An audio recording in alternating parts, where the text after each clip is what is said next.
Good to be back at our headquarters. We've been abroad a lot. Unpredictable schedules. Never know when we're here, when we're not. Who's comptrolling? Who is? Who's not? Whoever's just hanging out at your house. Guest Comptroller Dave Horwitz, everybody. Hi, guys. I have a couple things I could talk about, but I do think that we should be prepared for a terrible show. No. I feel laconic. I feel neutral. The pressures of nuptials, nuptial pressure, impending nuptials, yes. Impending nuptials. The pressure of impending nuptials. The pressure of impending nuptials, yeah. You compensate for them with a kind of dead calm, like because you don't want to be one of these people that's nervous about getting married, because that would be dumb. You'd be like in a Certs commercial or a Mentos commercial, like, looking for a quick fix because you like blew a cufflink and then you put a Mentos in the, like who cares? Yeah, I'm cool. I live in L.A. Yeah, Joel McHale's gonna be at my wedding. I'm not gonna fucking put some pressure on it. Yeah. The guy from the Soup's gonna be there. He's gonna smell fear like a dog. He'll get up and start heckling me. That'll never happen. He'll call me a Kardashian. So I gotta be cool, but nothing to do with that. It's obviously also the beginning of the second half, and the second and probably last half of my life. Yeah, I'm not. You only get two. Yeah, I'm not. When it comes to halves, you're guaranteed a maximum of 2. Yeah. So when you're starting the second half of your life, there is a subtle realization there that you are now absolutely officially dying.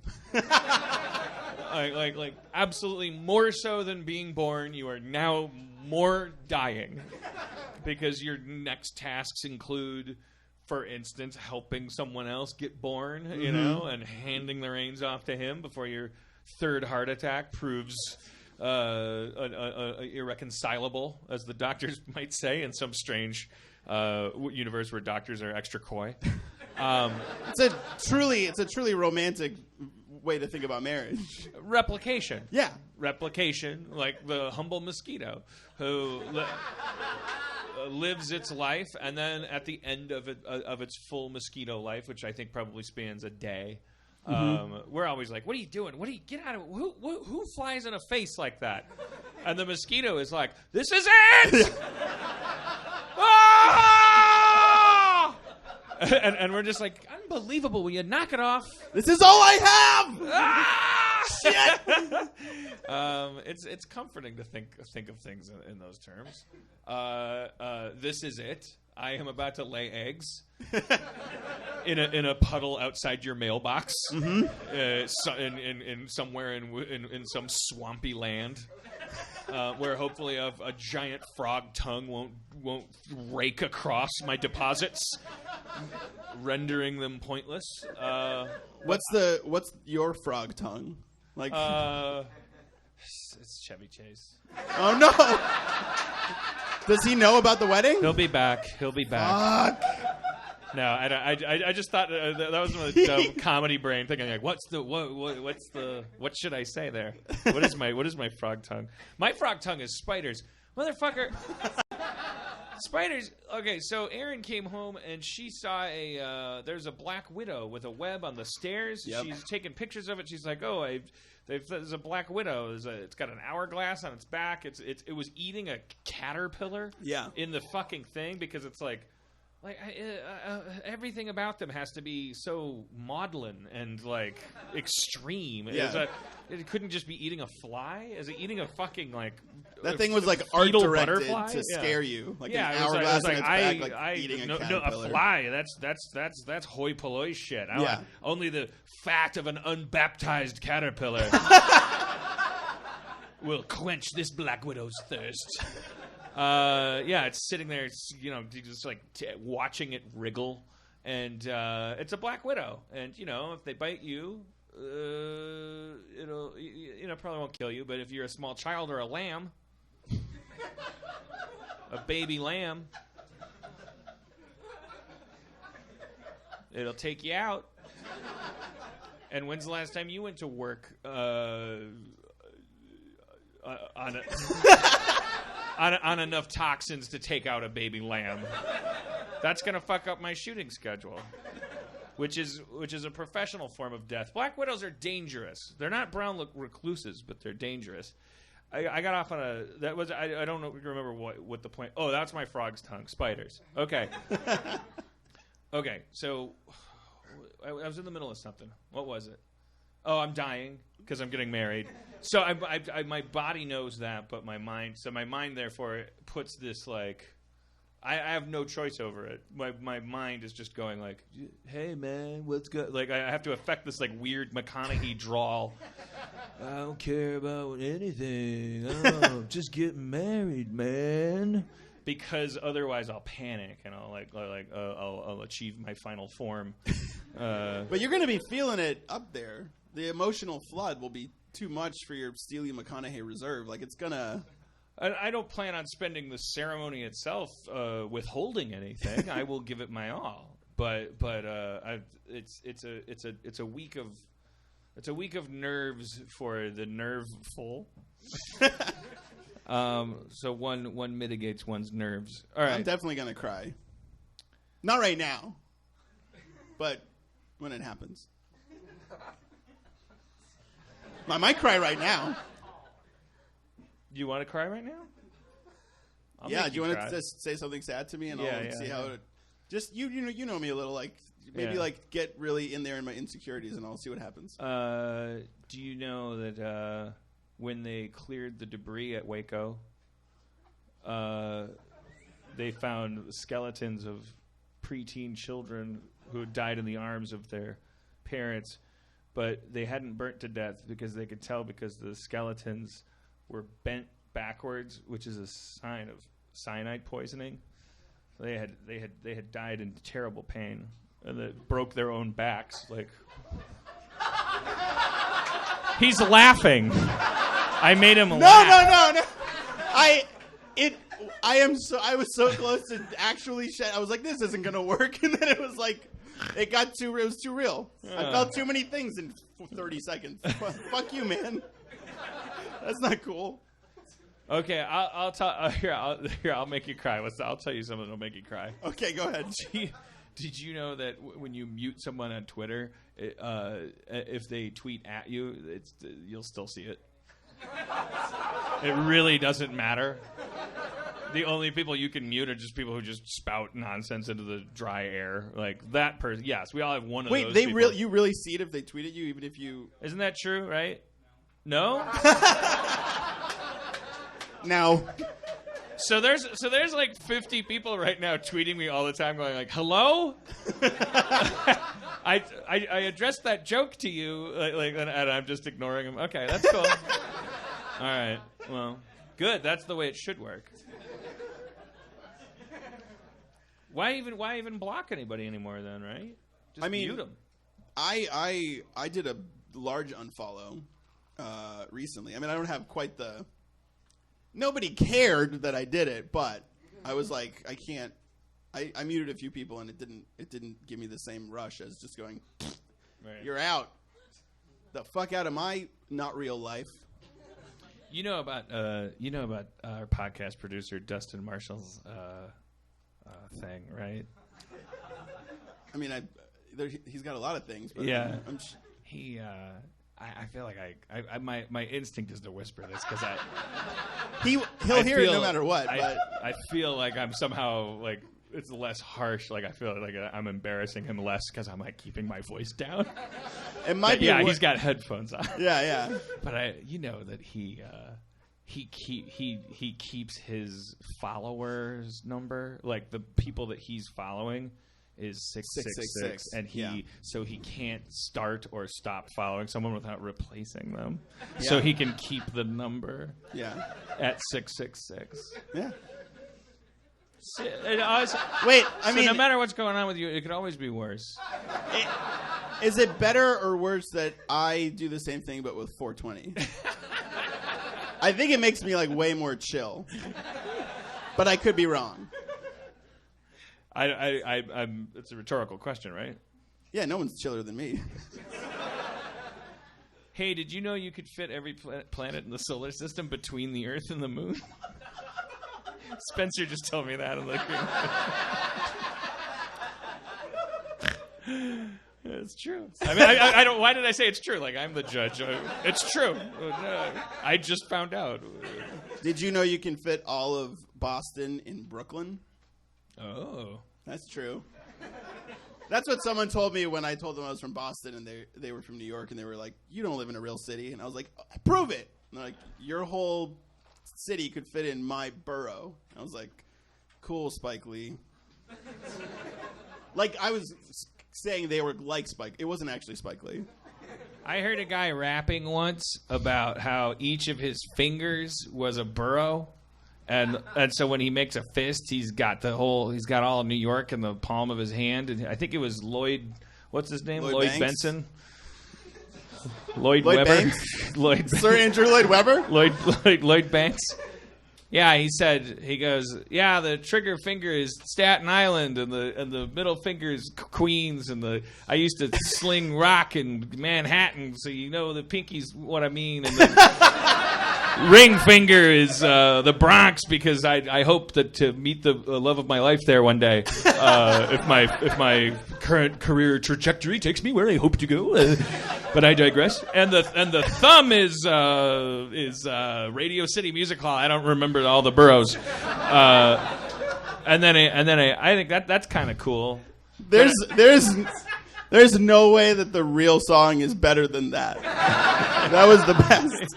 And also, I did like how you said, I heard a guy rapping once, like you walked past him on the street, and then you're like, it was Lloyd Banks. Well, it was part of that Busta Rhymes song that he did like 40,000 remixes of.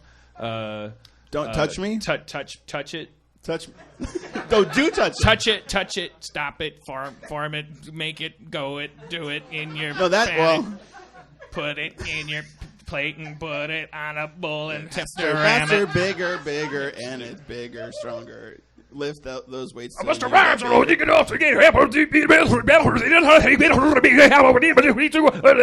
Mr. Rhymes. And then he has like celebrity friends come in and goes like, "Go, yo, Missy." Buster, Missy Elliott, touch it, go make it wow, gonna make it so. Yo, see, go, see, Buster Rhymes, take it, DMX.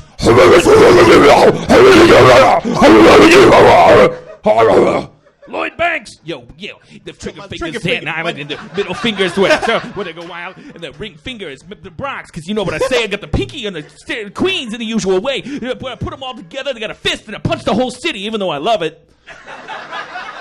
Yo, remix.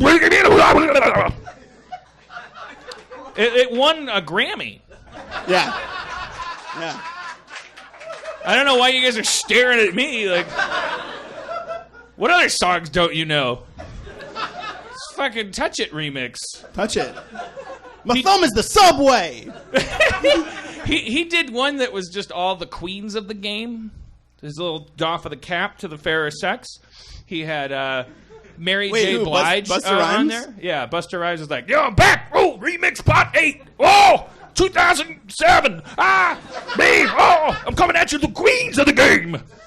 And then like he had like go Mary J, and it was like, oh, it's Mary J. Blige, but then in the video for it, it like switches back and forth. Does Mary J. Blige have like an alter ego? No, she's like a very soulful lady. I know, but that's kind of her thing. I feel like Mary J. Blige, like, remember, you know how Garth Brooks had like Chris that Gaines, angel man, whatever. Yeah, Chris Gaines, brooding. Bangs. I feel like Mary J. Blige had like a bad guy persona that was like bliggy Mary or something. It was like Mitzelplick or something. It was like backwards, and that she could say like less soulful things. I thought that was depicted in the video too. Like she was. I could be mixing a bunch of stuff up, but check it out, kids. I kind of want to look for this song now. I mean, there's literally 9 remixes of it. I mean, if I just do Touch It in Google, I'm not going to find it. Touch it, put it, stick it, put it, poop it in your booty. Yeah. I'll just It's pretty cool. It's a cool song. It was at least nominated for a VMA in 2006. I know that for sure. I'll just go into my Excel spreadsheet of 2006 VMA nominees that I keep in Google Drive that you and I share, so you should just be able to have it right now. So Erin was making fun of me playing Minecraft. I play a lot of Minecraft, and then Erin makes fun. Like, she looks over at the laptop, and then she asks me questions about Minecraft that are designed not for her to start, like, enjoying the game. Like, it's not. She acts like it's like her, like, becoming interested in Minecraft, but it's just to shame me and mock me for playing Minecraft. So she asked me last night. She said, there's just a barrage of them. Like, I'll be cutting down a tree, and she goes like, did you remember your backpack? And I just like try to ignore her and go like, there's no backpacks. I'm cutting down a tree. Oh yeah, did you? Do you need to? Do you need scorpion poison? No, there's nothing. And then she said, do you have all of your scent gems? And then she started laughing so hard she almost died in bed. She couldn't breathe because she was so entertained by her riff, scent gems. So I wrote down scent gems. Those are really some of the best laughs you can have when it doesn't matter even what the other person's enjoyment level is, but when you say something that tickles you to your deeply to your core, you can just ride that out for an hour. I would take that version to Erin all the time. Like, that's my like when she makes herself laugh and then she goes she can't take it anymore. Like, it usually has to be, you know, victimizing someone else in order for her to find it really that funny. She must have just really made a lot of fun of me to be laughing so hard that her epiglottis is like revolting. But I do like the sound. It's the sound of true joy. If you could bottle it, depression would be gone, man. Or if I could just live with it by virtue of legal vow for the next 40 to 55 years. And you can! Polite clapping for impending nuptials. Impending nuptials. All right, so I want to bring Spencer Crittenden up here unceremoniously. Spencer Crittenden, come out. Spencer!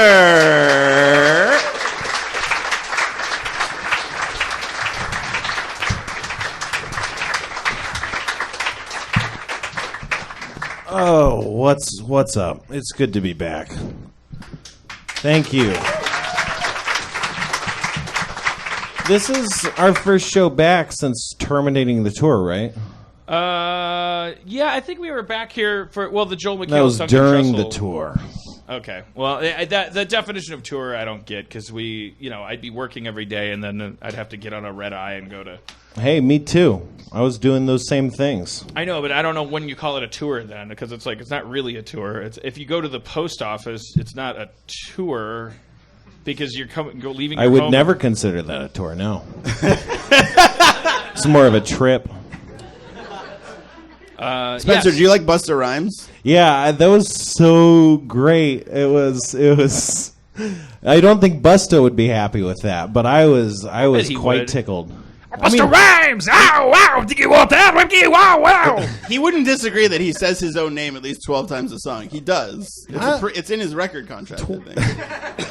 Wait, Dan, is this the song? You can applaud from the very beginning. You can give me your standing ovation while I'm banging your face in. No. With another bang and I call it a cliffhanger. Watch me bang it up. Don't touch me! Throw the water on him. It's Touch It remix. It can't be that hard to find. It was quite a popular song among the hips and the hops. I think Touch It remix. if it was Touch It, there's been remixes by everyone who's existed, so it might be actually a bit hard to hone in on. I guess so. You talked about that spider. What was the end of that spider story? When we last left, it still existed in your house. What the fuck? Well, Aaron, it's not wasn't in the house. It was out by the mailbox. Okay, so still. Every time you're walking up those dark stairs to my mansion, Yeah. now there's a new reason you could die, other than just you'll fall and like Lacerate cut yourself. yourself open on these sharpened DreamWorks stairs. I always think about that. Those Yeah. DreamWorks stair impalements. Now you might fall down, and the last thing you'll see is a spider going like, "Oh Crawling my into god, your it's eye. the biggest caterpillar ever!" You don't want to kill it or anything? Erin takes care of that stuff. She has a video of the spider and a video of her killing it. She killed it. So then I came home. She Yeah, killed it. okay. Erin killed it. Closure. Thank you. That's all I needed to hear. So I came home and I do a sweep with the flashlight. Now I'm on the lookout for Black Widow. Sure. And and I find 8, 9, 10 of them. Like they're everywhere. Well, because I don't know what they look like. Oh. And so all spiders are now Black Widows, and I'm like, because I'm not going to look for the hourglass, and some of them are small, and I'm like, there's Black Widows everywhere. We should call a service of some kind. And then Aaron was like, those aren't Black Widows. That's not it's not a story. I like it, though. I just am glad that she killed it. I mean, I don't hate spiders, but when it's a Black Widow, I mean, you don't want to tangle with that sort of thing. Here's the weird thing about Erin, or not weird at all, really, if you know her personality. Like when there's a spider on the wall in the house, I just go like, okay, if I have to, I'll find something and I'll kill it. I'm superstitious about it for some dumb reason. That's a classic superstition, though. I know. It's just so stupid. But like before I'll do that, Erin will be like, I'll take care of it. But Erin will just like so there's some people who are like really good with spiders, and then there's some people who are terrified of them. Erin if I describe her behavior to you, like you wouldn't know which one she was, because she'll take like a coat hanger and just poke at it, and then it'll like I don't even know what she's trying to do. Just agitate it. And I'll go like, what are you trying to do? No, just that. And then she's like poking it, and then the spider will like fall onto the floor, and then she'll go, ah! What are you doing? I don't. What was the attempt? Like she wanted it to crawl onto the coat hanger, and she was gonna be like gentle Ben, or what's It's Gentle Ben. Yeah, we all know. No, who was Dan Haggerty played him? And, Gentle Ben. No. Grizzly Gentle Adams. Ben. Oh. Grizzly Adams. I like Gentle Ben. I think Who's gentle is Gentle Ben was the name of the bear in Grizzly Adams, I think. I thought he just called him Ben. Grizzly Adams was a show in the 70s. This is how little you could take your business elsewhere on network TV. Grizzly Adams was just a guy that lived in the woods, and that is it. He wasn't wanted for a murder he hadn't committed. He wasn't a counterfeiter. He couldn't turn into a snake. His parents weren't vampires. He didn't go on dates. He sat in a fucking cabin, and he had a beard, and he hung out, and it was like, I guess the other two networks had news on it or something. Did they make a lot of episodes? Yeah, I think it was on all the time. Like it's burnt into my memory. And he had obviously friends who also lived in the woods. There was a guy that was like a prospector, Sure. who had a mule, and he would walk around up in the hills, and he was like very cranky. And then Grizzly Adams was like a kind of cool, like Knights in White Satin kind of shirt. But he would cut his own wood, and he had a big beard and long hair, and he would just go like, "Hey, cranky Tom," whatever the guy's name was. "Don't be so mean." Like he just lived in the woods, and it sounds like a children's show the way I'm describing it. It sounds like something they would like good. play on a loop in a museum or something. It sounds like something that will inevitably teach you about weights and measures or something. Yeah. It's some Canadian. If you stick around long enough, there's like a teaching moment about splitting wood and angles and stuff. All right, so I want to address some concerns about my dog. Oh. I don't know how much of this I have explained at the show yet, but I know like the new TVs, The dogs can see them. They're watching what we watch now. Their eyes and our eyes are seeing the same thing because the TVs are different now. I'm telling you. No, you're right. And Harvey, if there's ever a dog or a squirrel or a cat and he'll react to each one differently, or a deer, but like not a cockroach. Like he won't. He differentiates it. If it's but a like dog, a cartoon cat. Yeah, he goes crazy. Well, that was the new thing. Was that then they were watching The Simpsons and Santa's Little Helper came on. Cartoon dog. Harvey starts going nuts. He's recognizing a cartoon dog. That's the next step is he could read the word dog. Yeah. It's a symbol for a dog. It's not. It doesn't even. How can it have any? It doesn't make any sense. And we tested it. Like he doesn't. He looks at the cartoon of the dog, and he starts going crazy. Yeah, we were. I think he was watching, but the Rainbow Bright cartoon movie was on, and there's like a scene with like a kid in the snow, and he's got a dog, and Harvey just started going nuts. And I was watching him, and I couldn't believe it, but also he freaks out when he sees himself if you like show him a picture of himself. Well, that's what Aaron did, and I was by the time I caught Aaron doing it, it was too late because Aaron videotaped with her phone Harvey. Airplayed it onto the TV, so Harvey starts going ape shit. Yeah. And that so Erin, because she's insane, she videotapes Harvey doing that. Yeah. And then airplays that. Yeah. And then and it's a video of the dog going at a dog, and the real life dog goes like So then she does it again. Yep. Yeah. And she showed it to me, and I was like, "Stop that! Yeah. You're making him sentient." Yeah. I saw like the 5th generation of it, where it was like a crazy like where you shine a TV at a TV, and there was just like a dog watching a dog watching a dog watching a dog. And he's like, oh, yeah. And like the next thing would be like he would go, I am.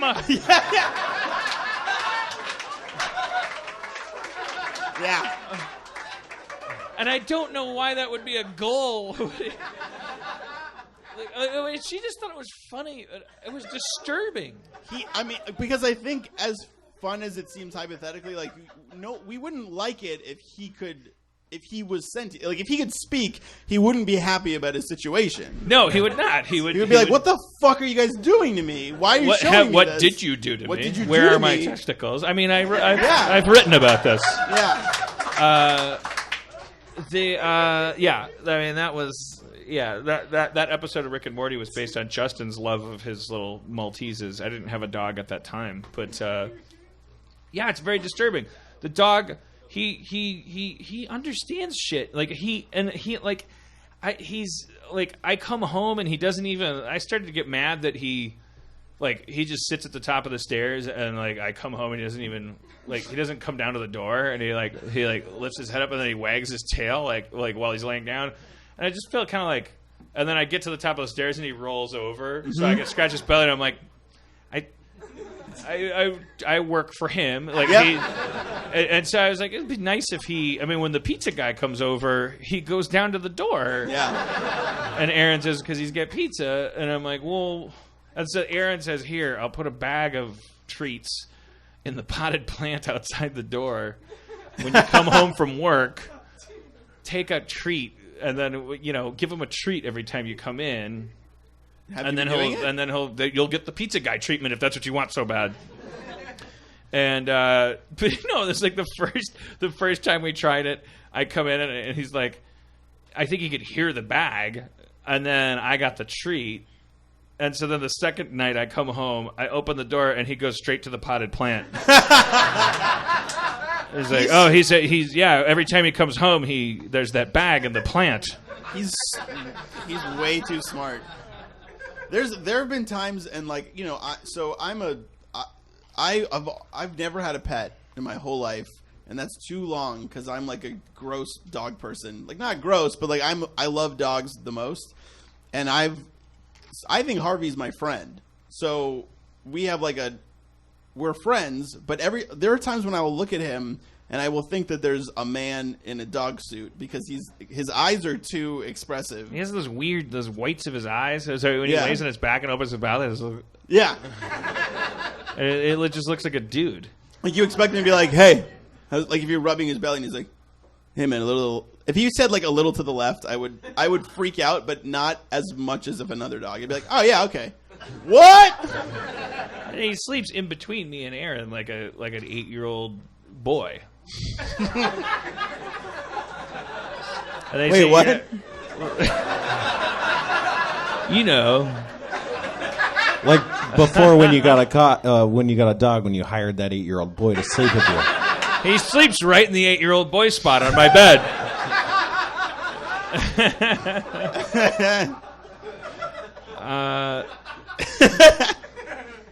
I had there was something else. I felt like there was something else. Oh, can we tee up at least just so it's at the ready? Just like a kind of a laid back rap beat. I guess not. Nice comptrolling. Because I feel like it's Thank you. Yeah. It's a lazy show, and I wanted to try to embrace that and turn it into entertainment, and get myself a little excited because you can tell I'm phoning it in. I can't. I don't know. Yeah. Oh. I have suspicions, but I can't tell. Well, you guys have other stuff to do. I think they can tell. They didn't really think that until you said it, and now they're like, oh. That guy knew. Who came here from the farthest tonight? Moscow? Moscow. Who's the Moscow guy? I don't even know what you said. You could have said, I need a kidney. Help me. Do you want to come up, Moscow? And just talk to us? We won't pick on you. London. I think Moscow's farther. Come on, you can see the way you make. I guess we got that laid-back beat in the wings. Here, you could sit there and take this mic. Thank you. What's in the backpack? It's actually all my life savings, and I'm from Russia, and I'm afraid I can get robbed. Yeah, I mean, that happens Jackpot. here. Podcast jackpot. There's so many things a stranger can say when they get on stage at a podcast. All of my life savings are in my backpack. Is that's right up there with I'm gay, black, and blind. What's your name, first of all? Zhenya, but I can. You don't want to say? Actually, that was my name. Oh, okay. No. I didn't mean it was a. I didn't mean it didn't sound like a name. I saw hesitance on your face, and I thought maybe that you. American analog is something like Eugene. Oh, you. So is it a Chinese name? Not Eugene, the other one. What's the origin of your real name? Russian. You're born in Russia, and that's your Russian name? Actually, I was born in Russian, but my grandfather is from Vietnam. I never knew him. So is that a Vietnamese name, the first one you mentioned? No. It's actually totally Russian name. Totally Russian. Okay. Can you say it again? Because Zhenya. Zhenya. Okay. You know what? I'm racist because when you said Zhenya, I pictured it spelled with an X and a bunch of like vowels. So Eugene is the way it gets kind of. You've got Pushkin version of Evgeny Onegin. It's like Eugene Onegin. I've seen Yevgeny before a lot, but never the way that you just pronounced it for your name. Well, it's different. It's like a modification, though. They're similar names. It's a shorter version. Mm-hmm. Oh, okay. Have you lived in Russia your whole life? Yep. And this is the first time you've been in the U.S.? Yes. So how does it come to be that all of your worldly possessions? Is it just you travel to the hilt? Well, I can tell a long Russian or short Russian. I guess it all depends on if it involves werewolves or chess. Joel McHale counts as werewolf? Okay, yeah, sure. Yeah, definitely. Well, His hair certainly changes at night. Actually, I saw Joel McHale messed up some video show, and everyone's talked about his. Oh, he just didn't give a damn about that video show, and I just wanted to get to know what's this guy. He's okay. His games are just shitty, and he's don't like to be here. And he made fun of a guy who wears all jackets in LA at I don't know how many degrees. So Joel McHale was on a show that you. Yeah, basically, Joel McHale. Googled him. He's in Community. He's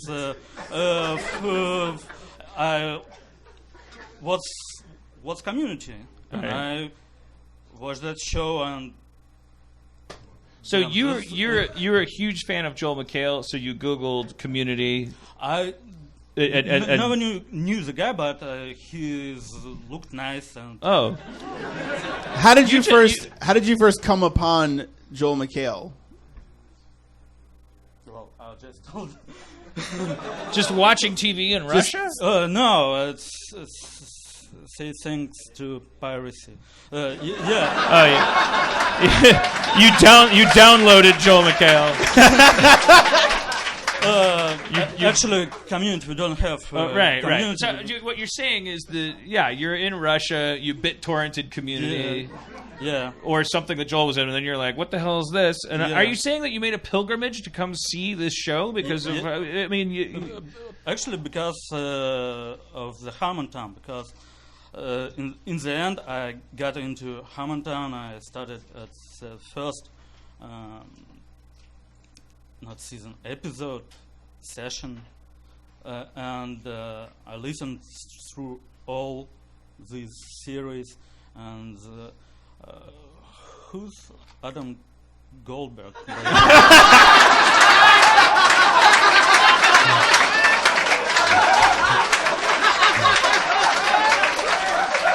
is this real? Is that real? That was so flawless. Like, at this point, you could be a highly trained Upright Citizens Brigade. Practical joke. Like you. I just Googled him, and there's a guy that plays in Saving Private Ryan, the Jew guy, and but You found the wrong Adam Goldberg. yeah. The Days of Right. Confused Adam Then I Goldberg. get it. Oh yeah. Not There's just Adam. Adam Goldberg. Yeah. Is Adam here? Are you here? Adam. I bet we thought we'd never hear you say those words. Adam, do you want to come up and meet this? This guy's traveled the globe. I mean, not to meet you, but he's just curious about you. I'd hope not. This is How's Adam- it going? This is everybody? Adam Goldberg. How's it going, Dave? Nice to meet you. I got you a wedding thing for Aaron. It's Ace of Spies. It's a game, fun. What should I get Dan for his wedding? Oh, I don't know. Are you on the clock? What's another game? Shadowrun? I'm going to get Dan Shadowrun for his wedding. Thanks for helping me figure that out. For my wedding, if you get yourself Shadowrun and then we start to play in the new year, we'll play Shadowrun on the podcast. I feel like it'd just be easier if I got you Shadowrun. And then I have to game master? I don't know. I just, that's the end of it if I just gave it to you. Thank you, Adam. No worries. So you came here with all... Why do you have all your money with you? That's the mystery here, right? Well, when you leave Russia, you don't just leave stuff in Russia. They have bank accounts. They don't. Banks are capitalists. They just have a big pile of their stuff in the center of the... I'm kidding. It's not true. They converted to capitalism. Oh, actually, our currency is falling down or rising up in some other way, like falling. Yeah. Even the volatile. currency is rising up. Yeah. Well, whose ain't, brother? We got to go to that Bitcoin business. We got to do some kind of Google money now. What if you can mine Bitcoins in Minecraft? Did I just make $1 million? Spencer, you gotta go. You gotta get out of here, man. You gotta get out of here right now. Just start running like I have the golden ticket. Out of my way. I watched that Sorry. Bitcoin documentary and still don't understand it, but what I do understand is that it is inevitable. It may not be Bitcoin, but obviously we have to go to some kind of peer-to-peer currency, right? Well, haven't I explained this to you, Dan? You have, but it's a it's not- cash register full of math. Yes. The way I always It's so heard it, simple. the way I always heard Bitcoin was if I gave you a Dave & Buster's dollar for every hour you spent idling your car. It's like that, yes. That's how much the money is worth and how much electricity it actually costs to make. Well, electricity, who cares? Yeah, it's infinite. Well, that's... yeah, well, I think at this point, after watching this documentary, I think that any arguments for or against Bitcoin are kind of it's sort of actually mute. The larger conversation or realization should be that, like MP3 technology, there is really nothing that's going to stop the nations of the world from inevitably, if we continue to exchange any kind of currency, it's going to have to become a global kind of peer-to-peer currency. There is no, it's not because we're anarchists, it's because the governments will not be able to sustain themselves while trying to endorse different kinds of currency. They will one by one become incompatible with something that spreads. I bet Adam disagrees with that. I guess you know me well. The thing about having a universal currency, it's a really big staple of sci-fi, even in Shadowrun. But the ability to issue debt from huge nations to huge nations means that having the yen and having the dollar be different things is really, really useful. Well, if everything is like future bucks, then Japan can't control their exports and imports or set taxes that say this is valued internally as a currency and this is worth less as we export it. I hear you there. Definitely agree. That's that. I mean, in that I don't understand that shit at all. And therefore, I definitely readily accept that it's impossible to take. But there's a difference between saying universal currency and peer-to-peer currency. What's the difference between a dollar and a Bitcoin right now in terms of me being able to send it to you and you being able to send it to me, hopefully, in a large amount? There's a cash register made of math. A cash register is made of math. It takes one and then it turns it into 100 of something else. That's in this math. case, dollars and pennies. Yeah, that's a cash register. This is the most thrilling thing. We should go back to talking about your dog, who is so cute. Is it Muppet dog? Is it undignified or embarrassing to admit, in my position or not, that I don't understand anything you guys are talking about? I'd say that's a winning statement right there. A lot of people are on your side. I'm not trying. Yeah, I mean, if you don't, yeah, okay. So a couple of people also don't. Good, that's cool. Did you guys see Interstellar? Because I didn't.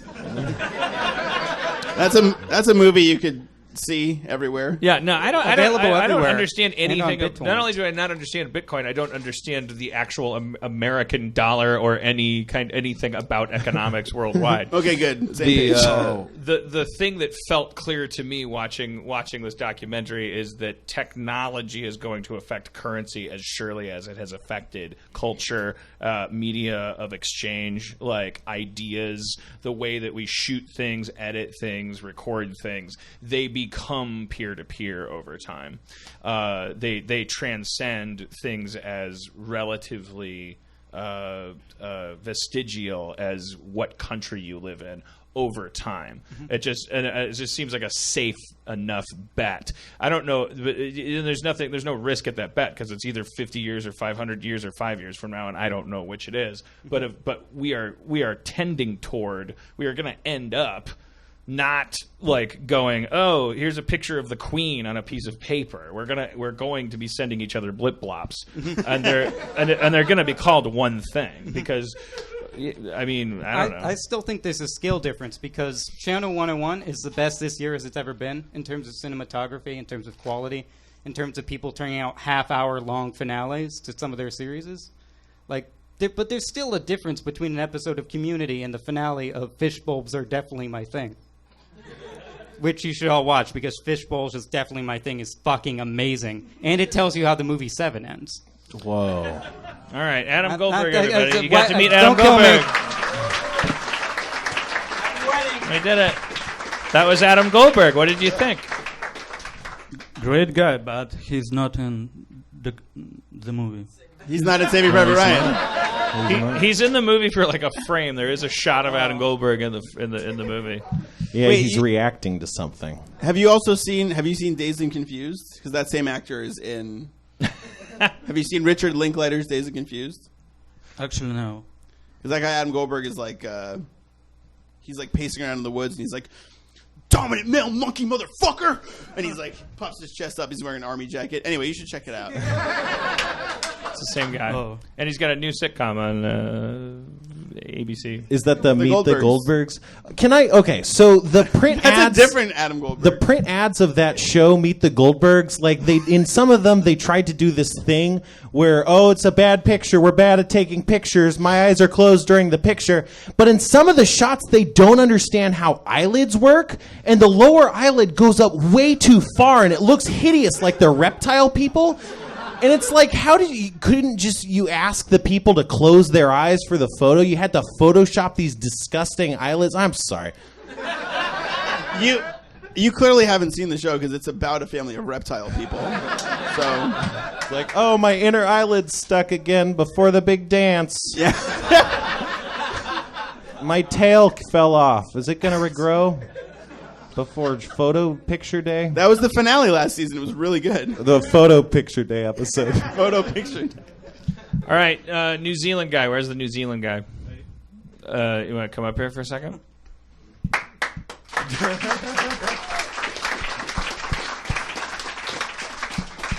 What's your name? Matthew. What brings you from New Zealand? Bunch of TV stuff, actually. I kind of went to table reads of Family Guy and The Simpsons, and spent a day on the set of a couple of TV shows. What for? Because I like them. Wait, you're just there? You're just there as a fan? Yeah. They let you in? They just let you come in and? I actually did the same thing on Community last year. Oh yeah? Yeah.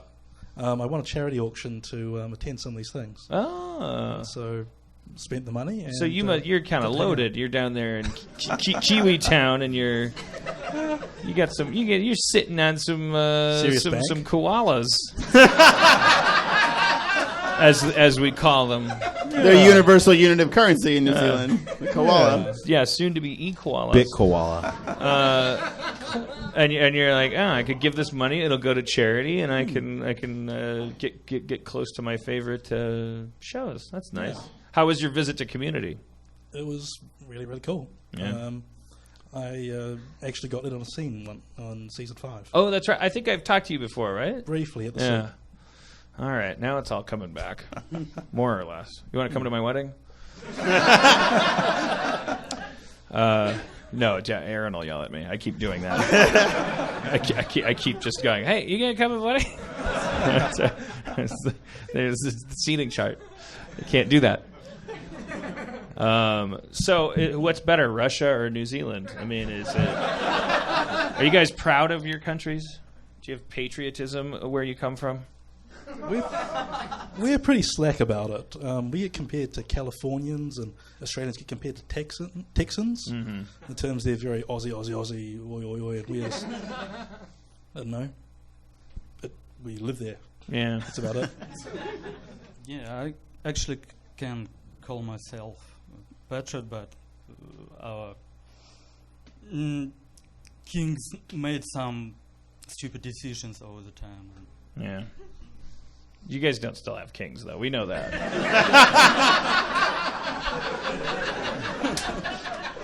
You're trying to trick how us. many terms has Putin been serving lately? It's kind of like on with that Putin right? fella? He's trying to be a king. Are you allowed to say? Will he beat you up if you say something? He will. Then he'll post actually, news articles about it. I don't know. He's got mad, I think. In Russian, does the word Putin Putin's because it's kind of a you know what it is over here. He's like he's farting. He's Putin. What are you doing over there, Vladimir? I'm Putin. You like that? Is that funny in Russia?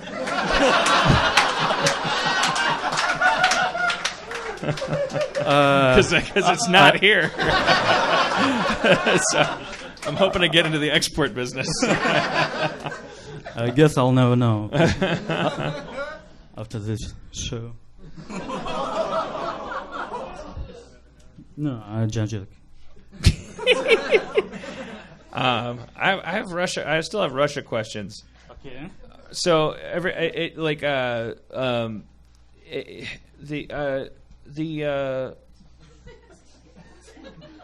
the alcoholism. Yeah, that's part of our lives. Yeah. Is it? And that? Why? Because the stereotype is because of the weather. It's just cold in Russia, so everybody drinks. Like it seems a little oversimplified. Yeah, it's actually more than that. Yeah. How much more?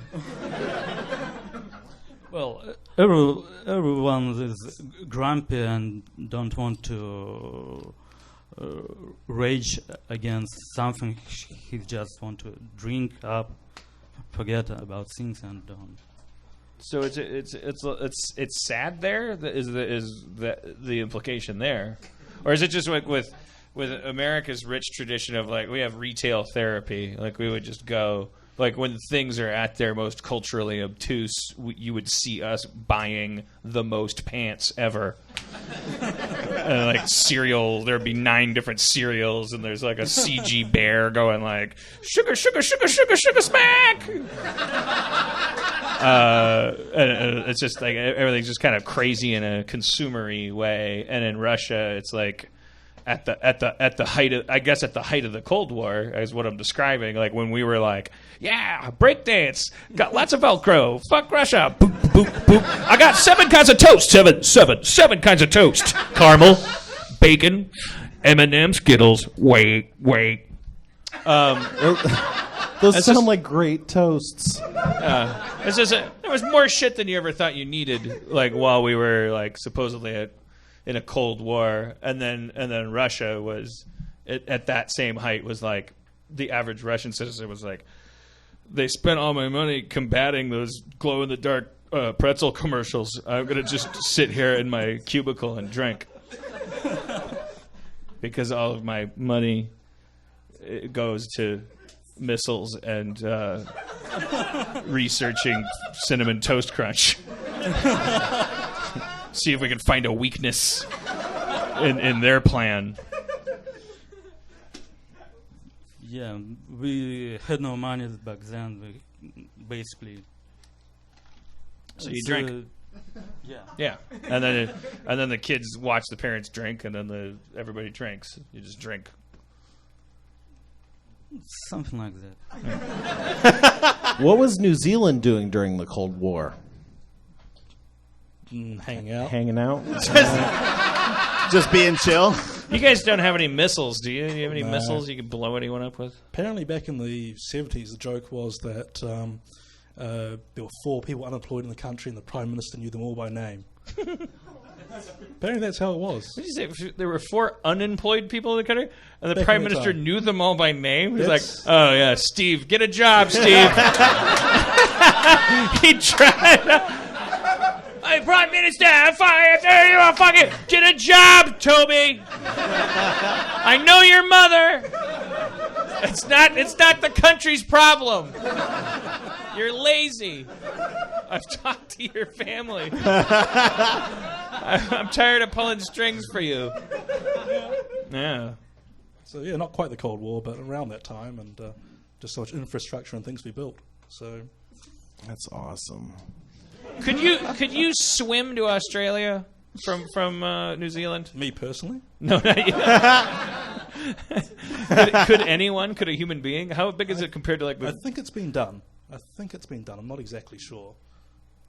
Actually, no, probably not. Probably not. There'd be a lot of sharks. No, it's Sharks would just eat you. they're too cold for sharks most of the time. Oh yeah. But don't It's they cold? do all that sort of stuff with the cages and boats and people swimming the English Channel and stuff like that? Yeah, well, the English It's a bit- Channel, yeah, it's like it's just pretty like small, it's though. just small enough that you can like set a record by doing some weird across it. Yeah, I think it's Like it's not. No one would ever think about doing it, but you can do it. I was wondering how that compares to. probably a bit too far to go from New Zealand to Australia. Yeah. It would be about 2 hours flying time, so it's probably too far. Yeah, that's a long. That'd be like a day of swimming, probably, right? How do you right, feel who about knows? it? Are there spiders in Russia or New Zealand? Spiders? Black widows, brown recluses. They're red widows over there. Not sure about black widows, but spiders are everywhere. All right, so I'm gonna try. We're gonna try something really specific here. Okay. All right, can you play a rap beat? I don't have one, but I can beatbox. Well, I think Zach might. Well, have. Zach will probably have a rap beat. So when I point at you guys, Sorry, this you're is your beatboxing. part of the rap. You don't would've have been to. Don't panic. I can feel you panicking. All you have to do, Eugene, is whenever I point at you, you just say Russia. That's all you have to do, and you just have to say New Zealand. I forgot your name already. Matthew. What's Matthew. It? Matthew. All right, Matthew. No, you say New Zealand when I point I at can you. probably handle that. Eugene, you say Russia. All right, and if you have a rap beat, okay.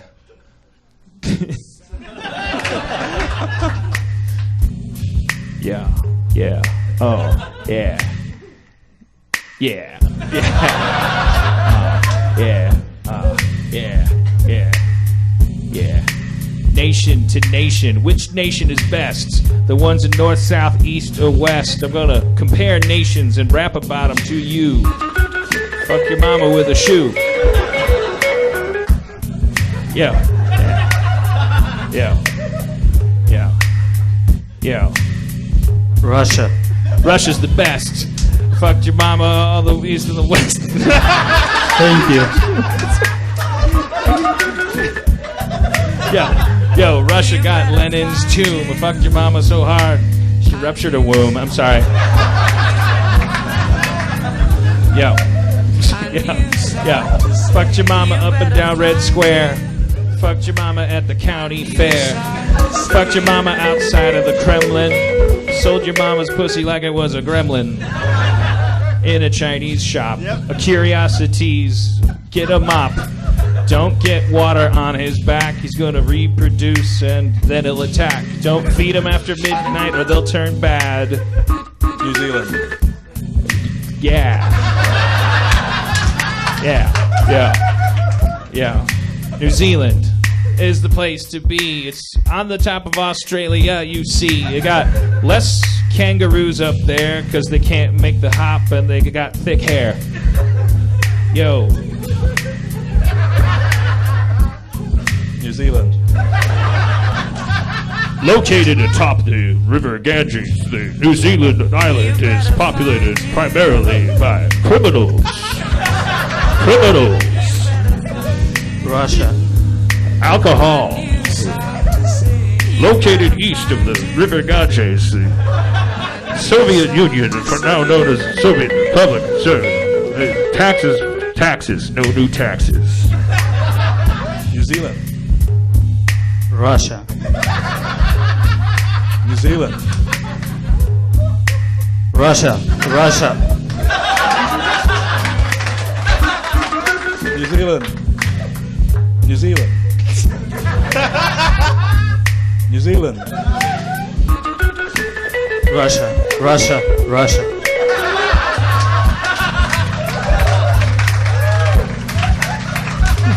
All right. Yeah. Okay. That's good enough. Yeah. We'll end there. That bit. Thank you, Eugene and Matthew, for our international guests.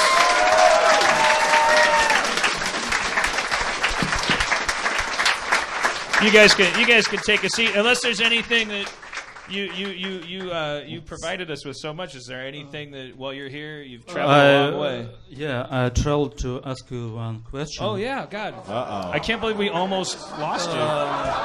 Yeah. That slipped your mind. You're like,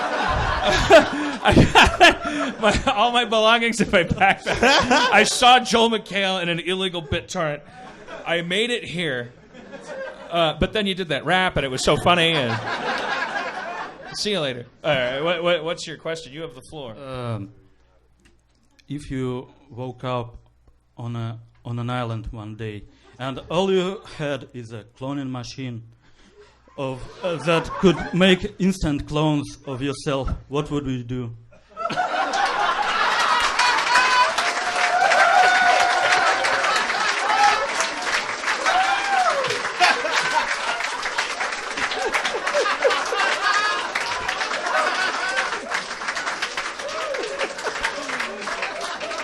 And it's not because among the possibilities and among some of the necessities are you might have to eat yourself,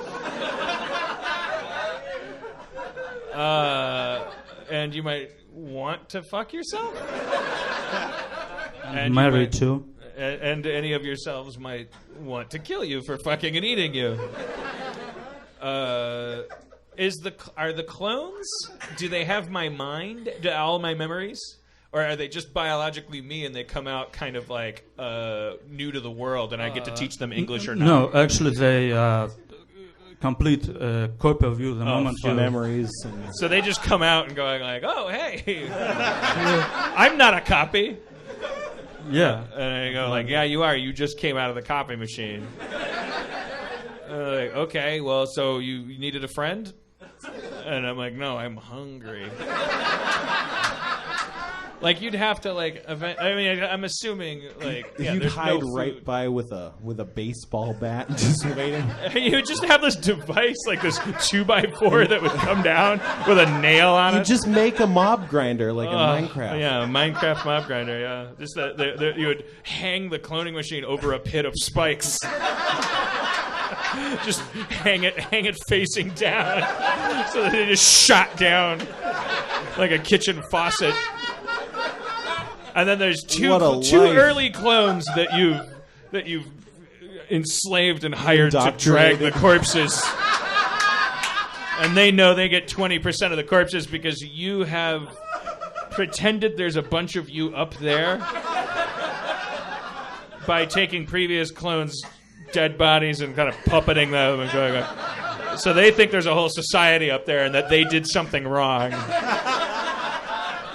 If they keep hauling corpses and cleaning and cooking them and passing the meat up through the dumbwaiter, they get an arm. This is actually what that TV series The Illusionist is about. Yeah, The Illusionist. Kind of. Well, I mean, can I ask have you thought about this? What you would do, or is this just a question to make people sad? Actually, I wanted to hear your version because I had something on my mind, killing myself, making a boat of my skin and bones. I went there. I thought about that. This is not the time or the place to judge people for. The question is, what would you do? Not can you impress us with your lying.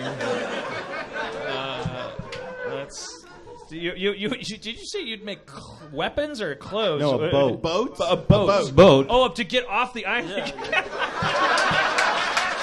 Yeah. It's just. Meanwhile, in Portland, and they're like, "What? We got something out here," and it's just this giant cured human flesh, cartilage, Cronenbergian fucking vessel. You're rowing a femur. Oh my God, man! What have you?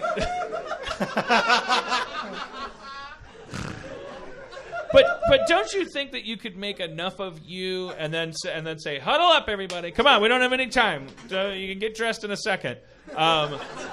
Here's the situation. No food, no water, desert island. Just made a ton of mouths to feed. We got to split up. Let's fucking do this. Let's turn this place into Miami.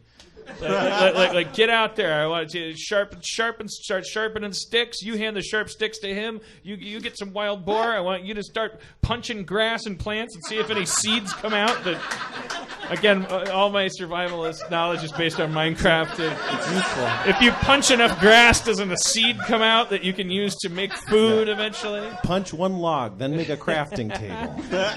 But you could, do you think, or would that automatically, it would be like, no way, because the whole point of a biomass is that if it's gotten that big, it's because it was sustainable. Like, there's no way you could drop 50 strangers on an island and expect more than 20 of them to be alive 3 days later. Yeah, probably. Could you make like 20 of you and then be like, all right, guys, huddle up. Listen, I know we don't have any food, but I'm going to make one more of me, and we're all going to eat that one. Like... I feel like that could work. Yeah, that's what you do. Is this You a start a one-shot cabal. only, like, you make however many you make and then the cloning machine's broken, or can you make food people?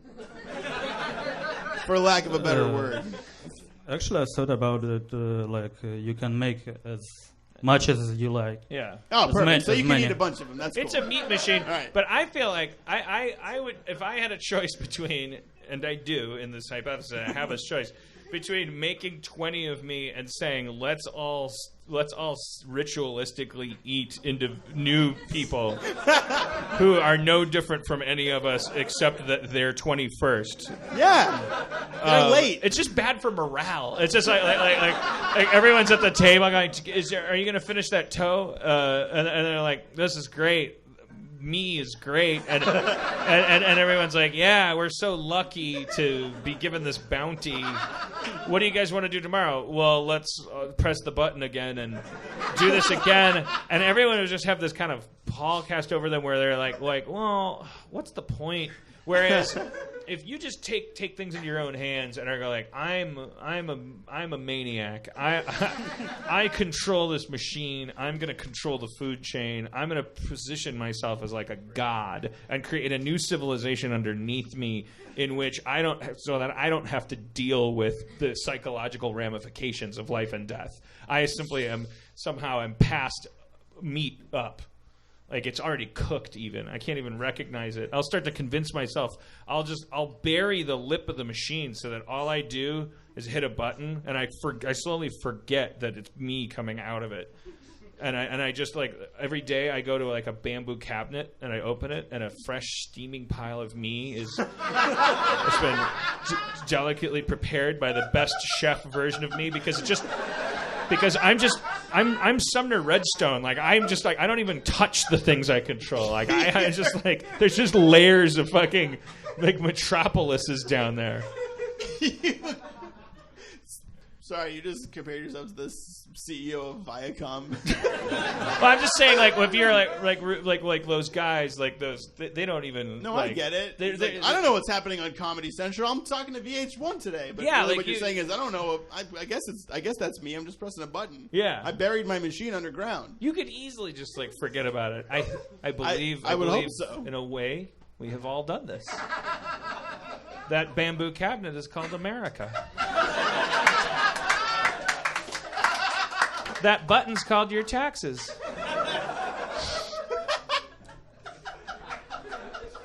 You're a genius, Dan. Eugene! Thank you, Eugene. Congratulations on a successful pilgrimage. Oh! Everything, all his stuff's in that backpack.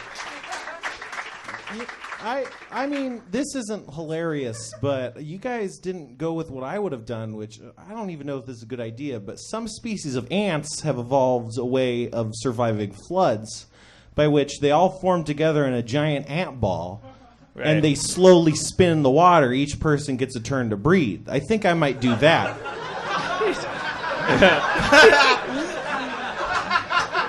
All right, Slowly other float Spencers, home. listen up. For a little while, you're going to be underwater. It's going to suck, but then we're going to rotate. But guess what? If this doesn't work, I'm leaving a retainer clone to try something else.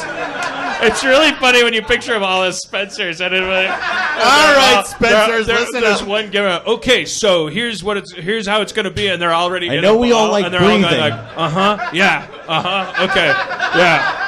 And then just the shot of all of the. It's like you guys just are like completely solemn coming out of the waves. the Duran Duran Rough Boys video where they're like coming out of the water and splash this water coming off the face like. And you leave behind one Spencer who's on the shore like, yep, if this fucks up, I'll just make a bunch of new ones. It's cool. We'll try planned bridge of humans.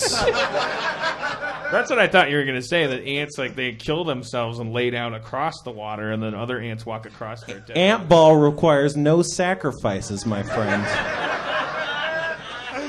Ant ball. Ant ball. Speaking of arthropods, I want to cycle back around to spiders real quick. If you put, you know how like you can see cat's eyes glowing in the dark? Spiders' eyes do that too to a lesser extent. If you put a light right by your eye, so it's like right in line with your eye. So like if you take your phone and have the phone flashlight right up to your eye, and you look out into the darkness like in a bush, you can see these little tiny, they almost just look like glitter among the shadows, and those are spiders' eyes. How do you... I listen to podcasts, bro. I know all sorts of shit. Have you tested it? Yeah, it's terrifying. Like, don't actually do it. You'll shit. I know we were talking about spiders once. I missed it back then. What do you think it is about spiders that are so extra terrifying? Well, humans actually, the racism neurologist that we talked to in Chicago was talking about, humans actually have this evolutionary, almost like a flashcard of snakes and spiders that's like, these are terrifying. Is it because they're venomous? Yeah, probably, just because stuff like that is a lot more instantaneous of a death. It's not like a coyote or something where you can learn tactics to combat it. I think that's got it. That was a smooth plug. It's very subtle. It's true though. It's like there's a lot of animals we can't actually just combat, but you can't punch a spider. If a spider bites you once, you're potentially dead. Yeah. I think that probably is what it is for me. If you if you live with poison inside of you that it'll leave your body. Like if I knew that I could poison something. If I knew that I had poison inside of me and I could just be like, hey, fuck you, like in a bar fight, like, fuck you, man.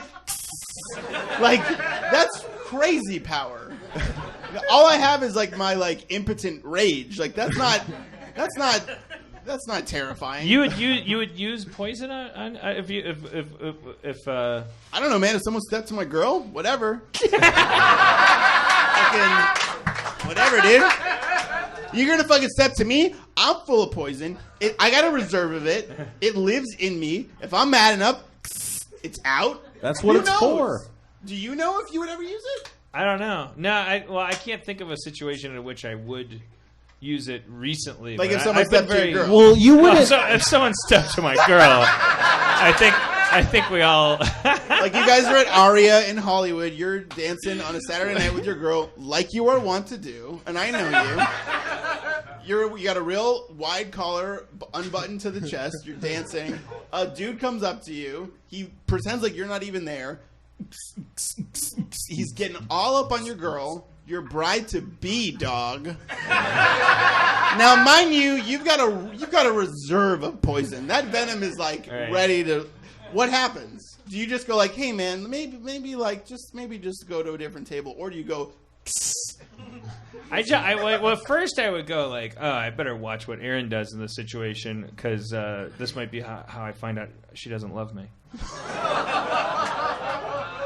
And then your poison stays put, and you're just I mean, why? Well, far be it for me to poison this guy if he's going to be her new mate.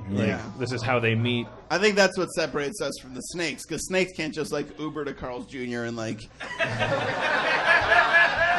get like a $6 guacamole bacon burger, go home. Well, this venom, watch some bar rescue. Would you be immune to your own venom? Oh, you have to be. Okay, so you could go up to someone who's eating a sandwich and just spit poison on it and feel like, hey man, that's gonna kill you. Can I have that? It's just all the free food. You could just ruin people's days. Poison. It's all about you stealing people's sandwiches. Free sandwiches. Just, I poison your Slurpee, bro. Hey, you can't drink that. Can I have it? Yeah. But you know, technically, you can do that with your regular spit. Or regular non-excreted poison. You, it's just like, yeah, hey, that's not gross to me, man. Can I have that? Well, I feel like if you're a venomous creature, you might get more of a pass, you know? Yeah. It's like if you spin something, people would be like, they'd punch you, but not if you were a venomous creature. But they still would. They would punch you and like leave you at the side of the, like on a sidewalk, but they still wouldn't drink their Slurpee. So you'd have a black eye, but then you'd also have like a large Slurpee with your name on it. Well, we just cut out the very complicated middleman of a very complex problem. So I'm glad. Did you see Hard Target? Jean-Claude Van Damme punches a snake in it. How does that go? He grabs a snake, it's going to bite the woman, and then he grabs it, and then he holds it, and the camera's over the snake's shoulder. As Jean-Claude Van Damme goes, and the snake passes out. He knocks it out.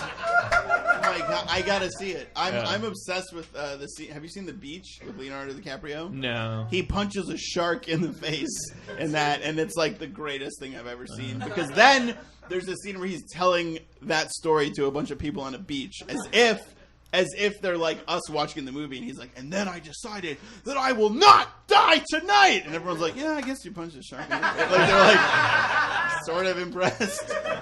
Is that the scene? Because I remember seeing a trailer where I just see Leo DiCaprio going like this in the trailer. Like, is that him That's demonstrating? That's the scene where he's like hallucinating that his life is like a video game. It's not the best movie. I gotta see this thing. Yeah, you should probably see it. Isn't what's his name from Last Action Hero in that? Isn't there like an crazy old man that's keeping him prisoner on the island? Or am I thinking of? You might be thinking of Last Action Hero or Dr. Moreau or something. Yeah. I don't know. Shutter Island. Well, not Shutter Island. I saw that. Shutter Island little is steaming little surprise in the theater. They love that little reveal in Shutter Island. Has everyone seen Shutter Island? Yeah, I don't. I mean, it's like it's the world's worst crying game. I mean, you would. Yeah, it's dumb. Are there movies that have a twist that big that make you go like, I know, like that you get really excited about? Because sometimes I just feel like I don't like that people are fucking with me, but maybe I'm just too fragile. I don't think that's. I mean, our brains and our bodies are 6 million years old. There's no such thing as like a. There's twists in storytelling, but you can't just say at the end of a campfire story, but by the way, this whole time they were in a hat. They were all really tiny, and you're like, oh. Fuck. Yeah, like you just took the whole time I was telling you that Bruce Willis was hanging out with this kid. Guess I didn't what? tell you he's a ghost. I didn't say anyone else could see him. What? Check out a bunch of flashbacks, motherfucker. What do you flashbacks? It's a campfire. Yeah, I think you gotta. I mean, make your movie however you want, but sure. I will. I'm gonna make my movie, and there's gonna be so many twists. Gotta tell this old timer a story. For instance, Horns. Did you watch Horns? I just watched Horns. I drove past the theater that was playing Horns 10 times, and I feel like if I did it one more time, I would have gone in, because that poster of old cutie little Daniel Radcliffe with horns, that's almost enough, man. I don't even know what it's about. Why does he have horns? That's what it's about. That he has horns? Yeah, and why? And why? Yeah. Did you see it? No. I watched it. What do you think? It's like, old crudité. Because it's kind of dry and ashy. It's supposed to be good for me, but it's just like from Albertsons. I'm like, why are you trying to make me rethink how I think about morality when you don't even know what your movie's about? Like, why are we going straight to me having my definitions of good and bad subverted if, like, I hate when crudité makes me think that. I don't know. I'm too old. I just watch these things now, and I just feel like it just everyone's on my lawn. I just go like, get off my lawn. Get off my lawn. There's another kids. movie to get off my lawn. Like I kind of like don't even consider it their goal to entertain me anymore. I just like go $6, $6. Okay, what do we got here? What is this? He's fast. He's furious. Make up your mind.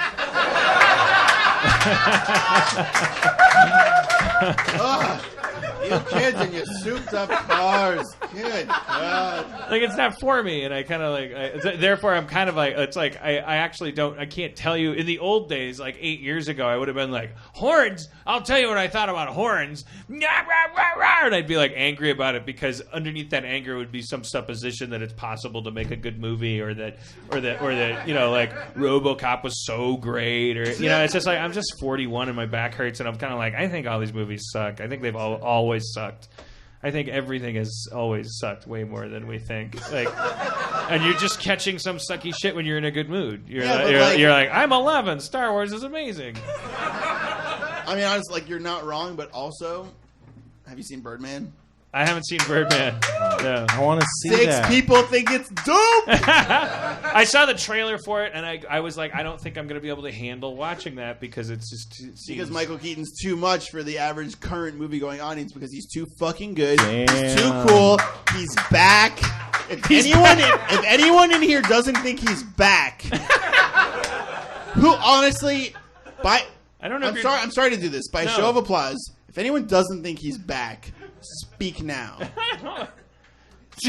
A weak applause that I will not dignify with a response. He's back! He's back, all right. Michael Keaton's back. He's back. I mean, it's just a real fucking treat to watch that guy for 2 hours after like a million years of not seeing him for 2 hours. You get him for 2 hours. I guess I didn't realize that I hadn't seen Michael Keaton for a while. You forget, but then you see it in a movie theater and you realize, like, I've been watching a bunch of white guys named Chris for like the last 10 years. Who the fuck are these guys? A bunch of Chris's with like cool hair are not. Paul Rogan, Reg Phelpsen, Yeah, like Fribley Cooper, dude. Florn Bergnorf, like, oh my god, Florn Bergnorf Rudd was really Flintoff, good. Efron, Zach, Yeah. Bergen. A bunch of guys who have like cooler abs than they have faces, and they like can't act their way out of a paper bag, and they're driving a cool car, and you're like, I guess this is a cool movie. Fucking Keaton is here for you. He's here for you. And I'm not fucking around. It's like people think I'm joking. Listen. And I promise I'll shut up. It's your show. But guys, Beetlejuice does not appear in his own movie for 50 minutes. 50 minutes into Beetlejuice, he shows up for real. Earlier in the movie, he's like on a commercial on a tiny TV. He's like, "Oh, Beetlejuice, look at me." 50 minutes, he comes in for real and takes the movie over. Nobody remembers that because he fucking owns it. Because he's Keaton. He's Keaton. Here, I'll tell you something else. Gina Davis was an almost Olympic archer. Did you know that? Oh, I know. Google it. Gina Davis almost was in the Olympics as an archer. She was almost in the Olympics as an archer. She was in Beetlejuice, and she had a sitcom where she played the president. And I have no opinion about any of that stuff, but I think it's interesting. No, yeah, I don't think she's a good or a bad person. I just think it's amazing. It was post Gina Davis, the actor. Yep. Gina Davis might have been representing the United States as an archer in the Olympics. That's impressive to me because, like, to be good at more than one thing, it really eludes me. Because I'm not even good at one thing. Obviously, she's got to be a pretty shitty archer because how many people can possibly be trying out for that since the invention of the gun? Like, how many? Raise your hand if you can kill someone with a bow and arrow. See? Someone's iffy on it. You could maim them, like maybe draw a bunch of blood. I did it like 15 years ago, so I don't know anymore. You maimed someone, or you practiced archery? I shot an arrow at a Ren fair 2 years ago, and I did not come close to a target, or I shot at a bale of hay and I missed. So, all right, we don't have an ending for the show because it's not because Spencer is a bad person. It's because we've grown over dependent on Dungeons and Dragons as a closer, and yet the show has no structure anymore. There's no like Jeff's been on sabbatical for so long, and to ask you to keep writing these D&D adventurettes. I mean, I wrote them, but yeah. I mean, it's tough. It's a tough ask. But the show has got a Dungeons and Dragons addiction. I mean, we don't know how else to end the show. I feel like I know how. Ladies and gentlemen, Michael Keaton. Keep the applause. He's coming. Shake. He's shake, slower. Senora. It didn't work. But honestly, what if? What if? It could happen, man. It would blow minds, and I know that. And that's what makes me think Keaton's back. Keaton's back, man. I'm sorry, Dan. No, it's all right. It's okay. Well, so I mean, you were talking a bunch of. Where were you going with all that? No, There's some interesting talk. I'm just floundering. I'm just sharing my anxiety. I don't script this show. I don't know if I prepared things. Do you think I'd talk about my dog? Yeah, I think your dog is. I'm not Bill Cosby. I didn't go, oh, my dog will be interesting. I'll do a tight 20 about that. Man, fuck Bill Cosby. I don't know. Everybody, look. People are going to start being okay with talking about fuck Bill Cosby. Yeah. I mean, more than one person's weak applause. Yeah. People were way happier about Beetlejuice not showing up for 50 minutes than they were about talking about Bill Cosby. Nobody here knows him. He did it. Yeah. No, I mean, that's a... You're all wrong. You're all wrong. Wait, He's not actually your dad. He just played a dad on TV. It's okay. It's okay. Dan, he did it. I know. I remember. We all know. Let me just do it. Let me do a really sweet ass rap. Like I won't, but it doesn't necessarily. It's not going to close the show. The rap. Just let me clear my head with. But it. Could it? Sorry. It's not my job. No, of course not. My job is to flow. To clear your head. This is serious shit. I don't know what I'm doing up here. Dan Harmon, motherfuckers. Yeah. Let him hear it. Yeah. Harmontown. Yeah. Give it to him. Yow. Bridge to the building, sky to the street. Your mama's got feet. She uses them to walk. Cooked your pussy like a wok. Chinese food. Your mama's in the mood. Chopsticks. Penises. Dicks. Balls. Butts. Dicks. Nuts. New York. Beef. Pork. Sucking dicks. 5, 6, 7, 8. Your mama's pussy on a plate. Break it down. Break it down, Spencer. I'm breaking it down. Yeah! Like a sad clown. Cause I'm stepping up the place with my jungle and balls, and I'm screaming to the place from the walls to the walls. I don't know. Yeah! Give it to him, Dan. Yeah! Yo, electric signal. Mama's got a sigil. That's an arcane symbol. Fucked your mama with a thimble. Cause my pinky's so small. Don't want her to poke it at all. So I protect it with a sewing piece of equipment. Yo, safe on shipment. Just hold on. Hold on. You gotta know this, the river of life. Yo, take it. Yeah. What up, y'all? Here we go. This is the part where the beat comes in. And now I'm about to begin. My name is Dave, and I don't rap a lot. Yo, I smoke a little pot, and that's cool. It's decriminalized. Girl, I'm between your thighs, that's cool. I rap about Keaton, motherfucker Jody Sweeten, coming back from a meth addiction. This shit is non-fiction. Google it. You can do it too. It's all fucking true. Oh shit. Yeah. Oh shit. You gon' give it to him. You gon' give it to him. Dan.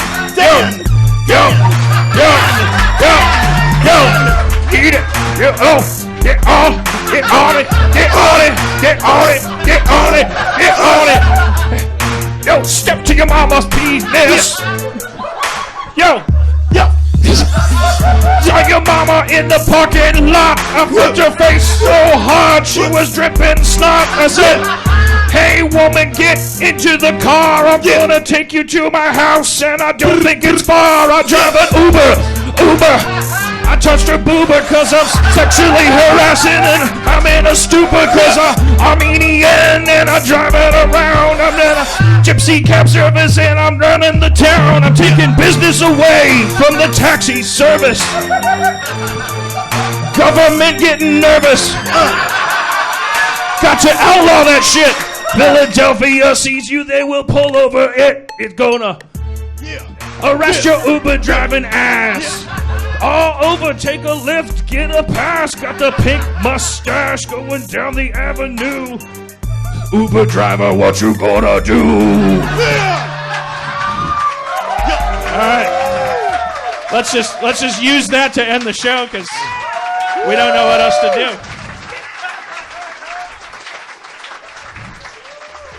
I'll be more lively after I get married. Comptroller Dave Horwitz. Dungeon Master, co-conspirator Spencer Crittenden.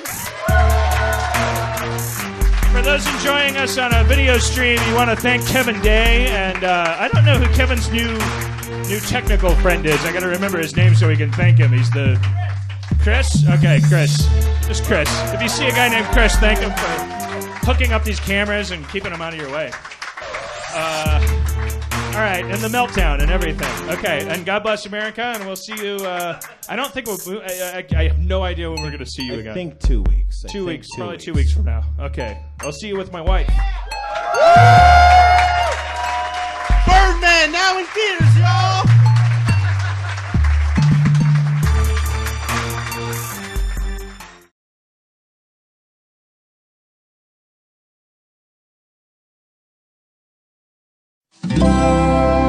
Feral Audio.